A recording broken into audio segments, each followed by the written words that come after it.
everyone. How are you all? Yes, today we are going to discuss about segmentation genes. So we already discussed some segmentation genes and we are going to move on the next topic. So this is Purnima. I welcome all of you to my class, Free Life Science class. Let's move into our topic. So let's sum up what we have learned in the previous lectures.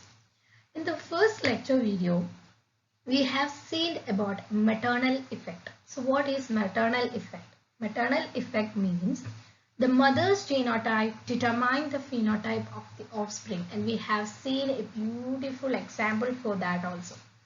Next, in the second class lecture, we have seen about maternal gene, and we have studied about bicoid, nanos, caudal and hunchback, and what are their role in the developing embryo. In the third class, we have already discussed about the segmentation gene, the first set of segmentation genes, that is GAP gene, which is activated by the influence of maternal effect gene.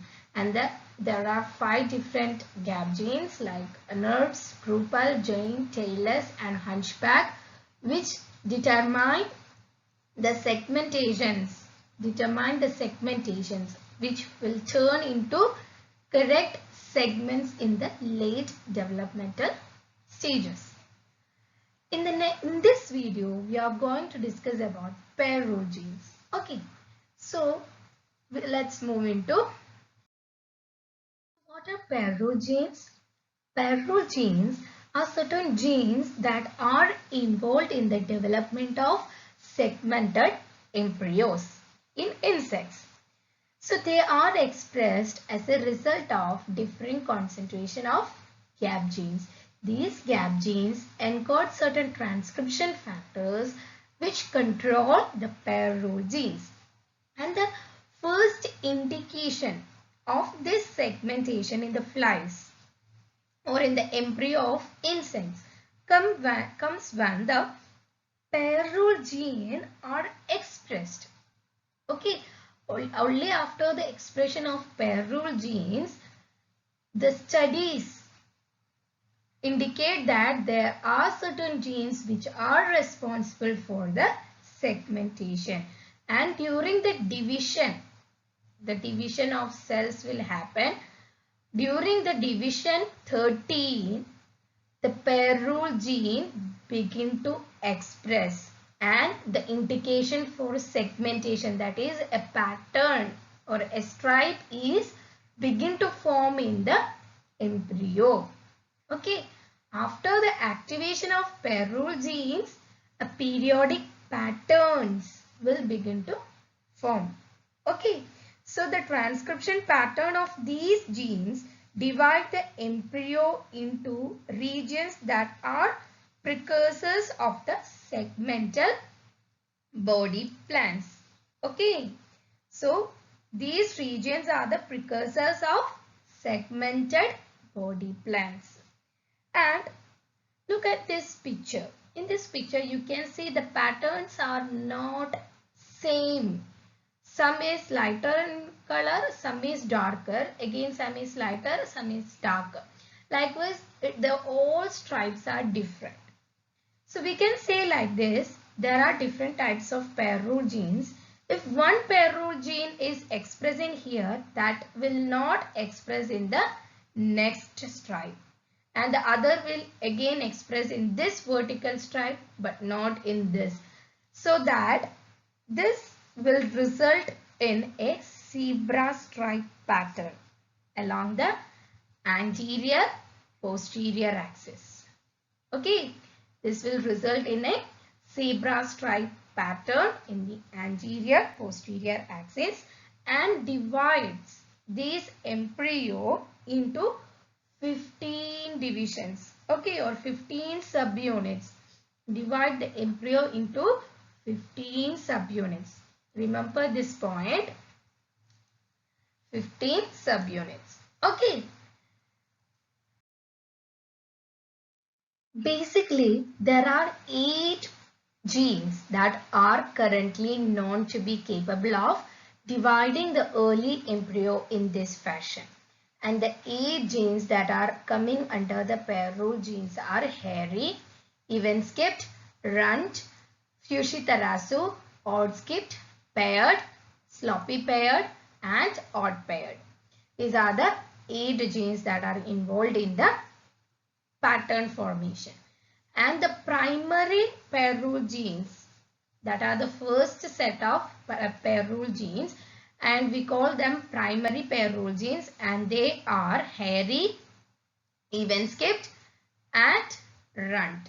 So these 3 are the primary pair rule genes. Each of these genes, means these 3 genes, are seen in 7 stripes. So in the picture we have seen, we said that there are different stripes which result in zebra stripe. In that, 7th stripe consists of these 3 genes. Okay. And it is not necessary that these 3 must be in the same stripe. It can be different. Okay.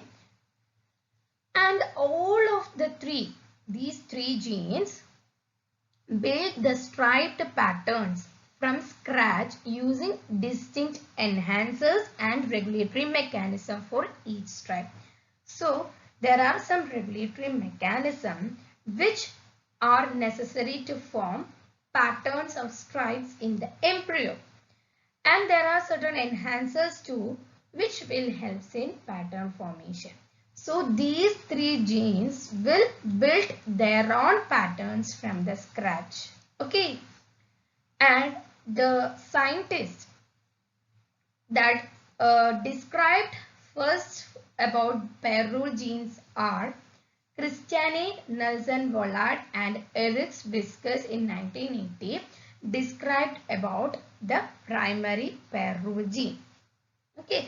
And the mostly studied pair rule gene is even-skipped. It is mostly studied one. Okay. So one of the mostly studied primary pair rule gene is even-skipped. So this even-skipped gene is controlled by a 500 base pair region that is activated by bicoid and hunchback. These 2 are maternal genes and is represented by giant and Kruppel. Okay, so this is all about even-skipped. In this picture, you can clearly see the patterns of even-skipped and Fuchsia-Tarasu.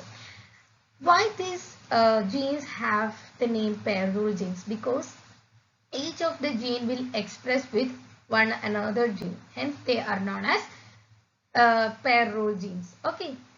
Fuchsia-Tarasu, Fuchsia-Tarasu is a Japanese word, and the meaning for this Fuchsia-Tarasu means few segments. If the Fuchsia-Tarasu is missing, then there will be less segments or parasegments. If even-skipped gene is missing, then you will be missing the certain patterns, or we can say like this, any defect in this even-skipped gene result in even numbered parasegment missing in the body segment of the Drosophila larva. Okay, or defect in any of these genes result in missing pattern element in the alternate segment. Okay, this is all about even-skipped and Fuchsia-Tarasu. Remember that even-skipped is mostly studied one, and also note this point, the even-skipped is controlled by a 500 base pair region that is activated by bicoid and hunchback, and it is repressed by the giant and Kruppel. Okay.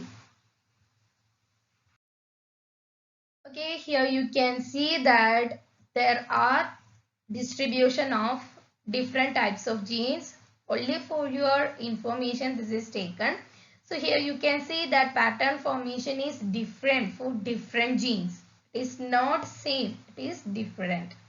So the 8 non-pair rule genes are all expressed in striped patterns, but the patterns are not coincident with each other.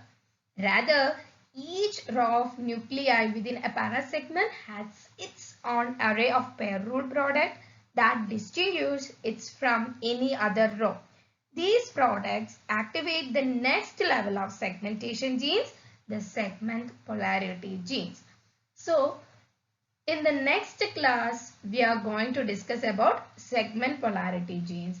So, this is all about pair rule genes. I hope you all understand about pair rule genes.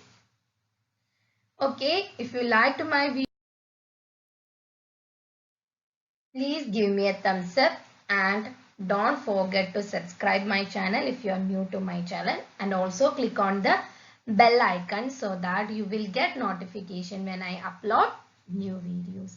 So we can meet in the next video. Okay, bye.